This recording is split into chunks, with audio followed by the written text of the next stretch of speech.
Donc, tout le monde a quelque chose à manger, tout est là, tout est beau. Tout est bon. Mais il manque quelque chose. Tout est beau. Non, c'est correct, là, si tout est correct. Non, mais il manque quelque chose, là. C'est sûr qu'il manque quelque chose. Je m'en souviens pas qu'est-ce qu'il manque, là. Il manque rien en tout.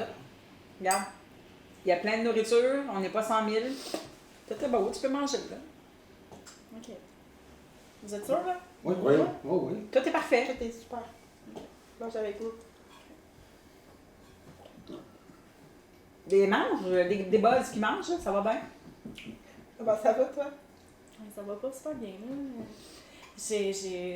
J'attends des résultats du médecin, là.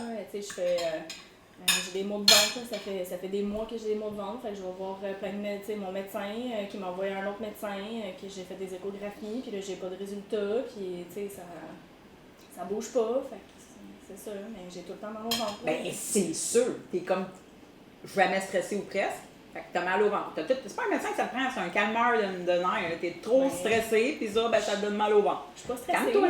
Ah non, je suis pas stressée. C'est pas le stress, là. Mais non. Non, c'est pas stress. Alors, hey. Non, c'est pas le stress. Non. Je sais qu'est-ce qui manque. Qu'est-ce qui manque? Il manque Mathieu. Il est où Mathieu? Mathieu, ben, il est peut-être en retard, Mathieu. Non, mais il est toujours à l'heure, là. C'est pas normal là, qu'il soit pas là, là. Il est toujours à l'heure, là. Attends, on va prendre un téléphone, là. On va l'appeler, là. Il y a quelqu'un qui va l'appeler. Il n'y a pas personne qui va l'appeler, là, Mathieu. Il va entendre quand ça va être tenté. Non, mais il y a quelque chose qui est arrivé, là. Il y a peut-être eu un accident, là. Il est peut-être dans un champ quelque part, là. Qu'est-ce qui aurait pu arriver d'autre de moins pire? Peut-être en retard. Ben, c'est pas normal, là, qu'il soit en retard, là. C'est sûr qu'il est arrivé quelque chose, là. Il y a peut-être un empêchement, il a pu avoir plein de choses. Qu'est-ce qu'il aurait pu avoir d'autre à part qu'il soit. Hey, ça dans un pose champ? pas la question, on va partir dans ses délires. Mais non, mais- Il est dans un champ Tu quelque comprends part, pas? il s'est fait trancher la gorge. Pauvre lui, il est victime de la société. Il pose pas cette Mais question-là. Mais tu comprends pas, il est peut-être arrivé quelque chose pour vrai, tu comprends pas qu'est-ce que je vis, tu comprends pas, il devrait être là. Mais il est pas là. Bonjour, vous venez de visionner un sketch qui porte sur le trouble d'anxiété généralisée. Comme vous avez pu remarquer, il y a plusieurs symptômes qui peuvent se présenter avec le trouble, dont des inquiétudes excessives et exagérées. Donc, ce que vous avez pu voir, ça aurait été des inquiétudes par rapport à l'emplacement des assiettes ou de la nourriture, des inquiétudes au niveau de la santé ou des inquiétudes par rapport à la sécurité des autres personnes. On peut aussi remarquer des symptômes physiques qui peuvent se présenter avec l'anxiété, donc des chaleurs ou le fait de parler très rapidement, d'avoir un débit plus fort, plus rapide.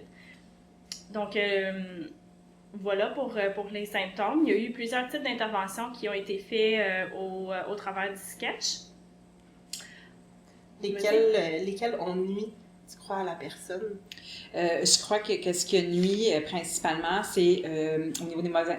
Bon, de nommer les choses avec sarcasme. C'était plausible de croire que, étant donné que la personne s'inquiète beaucoup, qu'elle vit beaucoup de stress, qu'elle somatise un petit peu, alors qu'elle a des symptômes physiques en lien avec ses cognitions, ces pensées qu'elle a, qu'elle entretient, qui génèrent un état de stress, mais ça a été nommé de façon sarcastique, ça a été nommé dans la confrontation aussi beaucoup.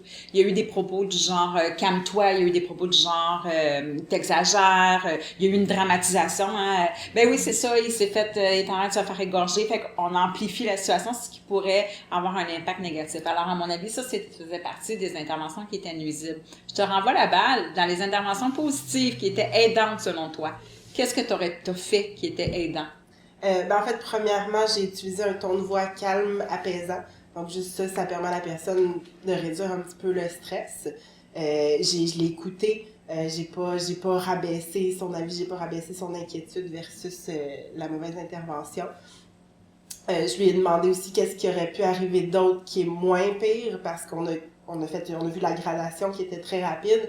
Donc, juste voir tout ce qui peut être entre les deux, un retard, un empêchement ou tout plein de choses que Mathieu, dans le fond, n'est pas mort ou dans un fossé. Plus réaliste un peu, hein? Plus réaliste, comme exact. Nuancé comme propos. Oui. Si on te demande à toi, qui avait un tag, qu'est-ce que ça a eu comme conséquence ou impact sur toi? Autant les interventions peut-être pas négatives, mais plus nuisibles, puis les interventions plus aidantes. Quand est-ce que ça t'a aidé? Quand est-ce que ça t'a nuit? Ce que j'ai trouvé pas aidant, c'était le fait que tu exagères mon anxiété parce que j'étais déjà dans un état anxieux et là, ça ne fait qu'augmenter mon anxiété parce que là, tu me donnes non seulement, t'exagères mes propres peurs, mais tu m'en donnes plus. Tu me donnes plus de raisons d'avoir peur parce que peut-être qu'il était dans un fossé, tu sais, avec la gorge tranchée. Donc, tu sais, ça augmente de beaucoup le niveau de stress. Tandis que Lauriane, ce qui a aidé, c'est justement le fait de dédramatiser. T'sais, il est peut-être en retard, la batterie sur son cellulaire est peut-être morte. Il y a d'autres solutions, il y a d'autres raisons logiques qui pourraient aussi être présentes, ça va pas dans...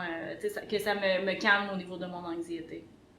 Est-ce qu'il y a quelque chose d'autre qu'on aurait pu faire de plus dans une situation où une personne a un trouble d'anxiété généralisé puis qui est dans une situation familiale peut-être un petit peu coincée? Est-ce qu'il y a d'autres choses qu'on pourrait mettre en place pour aider cette personne-là, selon vous? Ben, ce que j'aurais pu faire aussi, c'est de mettre un temps. Donc, Mathieu n'est pas là, on va lui laisser 15 minutes, voir s'il arrive. Ensuite, on pourra l'appeler. Donc, ça nous donne un petit 15 minutes de lousse pour lui laisser le temps d'arriver, justement. Puis sinon, on a la solution, donc, qui est de téléphoner pour voir qu'est-ce qu'il y en est avec Mathieu.